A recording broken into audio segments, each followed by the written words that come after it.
Into the plumbing and heating industry when I was 15 years of age. As it's no secret, I was expelled from school at that point, and I was looking for another avenue to take my career down. An opportunity arose and I got to be an apprentice for a local plumber, and I worked with him for free for the whole time that I was meant to be in year 11 at school. When I was 16 years of age, that plumber then put me through college and I trained to become a plumbing and heating engineer, and by the time I was 18 I was fully qualified. At that point, I still wanted to progress further in my career, so I decided to quit my job and take out a £6,000 loan and start a gas course. So off I went up to Rotherham in my Polo at the time and did a 5-month gas course. By the time I was 19, I was a qualified gas engineer. I was then working in London and around Peterborough. I was fitting gas meters, and then I decided to work for a service and breakdown company. By the time I was 21, I felt that I'd pretty much done everything I could in the company that I was working with, and I decided to go to Australia for a little while. So I was in Australia for 6 months and I went out there to work and to travel, which was fantastic, but I decided I wanted to come back to the country and I wanted to do some work in the plumbing and heating industry. So I came back to the UK and I got back into my old job, and I had the same feelings and the same emotions as to why I originally left. And it came up to Christmas, and my mum actually got me Lord Sugar's autobiography for Christmas, and then over that 2-week period I read Lord Sugar's autobiography back to back, and that just changed something inside of me. Watching somebody come from nothing to build such a career that Lord Sugar's done and achieve what he's achieved just showed me that actually you don't have to be anybody special to do this. We only limit ourselves, and that anybody can actually do what Lord Sugar's done if they're driven, determined, and they know where they want to go. So within 2 weeks I decided that I was going to start a business. I quit my job, took out a £15,000 loan, and then at the age of 22 Impra-Gas was born. So my main vision for Impra-Gas was to innovate and do something different and to revolutionise the industry. And what I saw in plumbing and heating was that although it being a service industry, nobody was actually, other than the big players, i.e. British Gas or HomeServe, were selling our services as a product. So I decided to package these products together and then sell them out to consumers. Within that time, I also went and visited a lot of property management companies, and I was able very, very quickly to sign up 600 homes, and that was in the first 2 weeks of starting Impra-Gas. All of a sudden, my selling idea went out the window because we had so much work. I had to work every single day on that. That led me to take on an apprentice within the space of 2 weeks, employ a full-time plumber within the first month, and then the business just rocketed from there. I actually applied for the apprentice one evening. I'd been working very, very late in the office. I came back home about 9 o'clock, walked into my kitchen, put my iPhone on, and Facebook was up. Lord Sugar's page was there and it said you've got 24 hours to apply. So I thought, you know what, no time like the present. Went onto it, filled in the application, sent it off.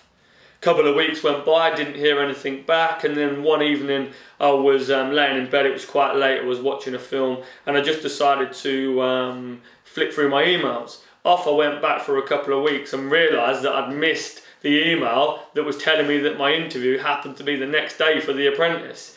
And so obviously you can imagine, you know, I was like, oh, brilliant, I can't believe I got on, so excited. 1 o'clock in the morning, didn't go to sleep.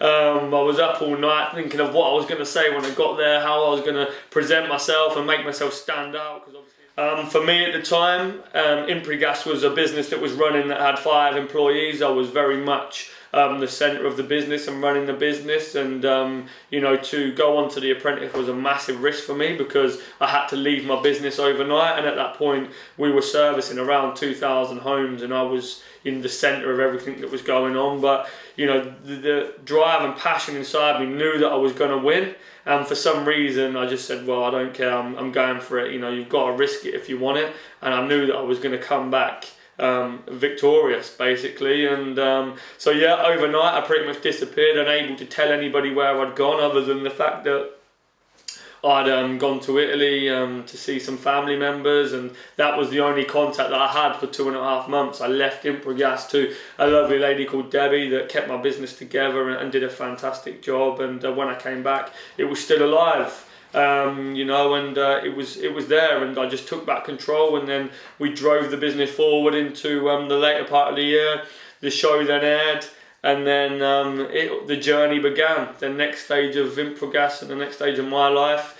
Over 3 months of being aired on the TV, lots of different crazy things happened, as you can imagine. You're just suddenly in the limelight, and lots of opportunity came, and all different types of things leading up to December, when I was finally told that I won, and then the nation was told that I won, and and it's been an exciting time ever since. So the reason I think I won is because I believe my character got me there. I believe Lord Sugar hopefully saw a little bit of himself in me, saw somebody who's hungry, determined, and willing to do whatever it takes to become a success, and I will do whatever it takes, and I set myself some very clear goals in life, and I always want to smash them every single time, and I hope the passion and the drive and the knowledge that I have for my industry was taken on by Lord Sugar, and that I was credible. I tried to be honest, I tried to be hard working, and I tried to do my best in every single task on that show, even when I didn't always know what I was doing, because they are little bit mini business masterclasses in all different aspects of business. So even though you have your own business, you don't necessarily know all the different avenues, and I tried my best every single time, and I think that they saw that. So working with Lord Sugar is incredible, really. I mean, when you have somebody like that to be able to contact on a daily basis or whenever you need to is invaluable. It's worth way more than the £250,000, because his experiences in business, and the mistakes he's made, he can tell you before you're about to make them, and that can save you a hell of a lot of time, a hell of a lot of money.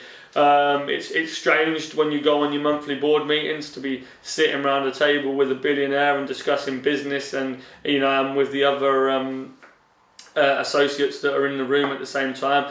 For me, that's an amazing achievement, but it feels very, very natural. That's where I was meant to be, and that's where I intend to be, and one day I'll be sitting top of the table. So the vision for Impra-Gas is to grow the business county by county, sticking to the core services we provide, which is plumbing, heating and electrical.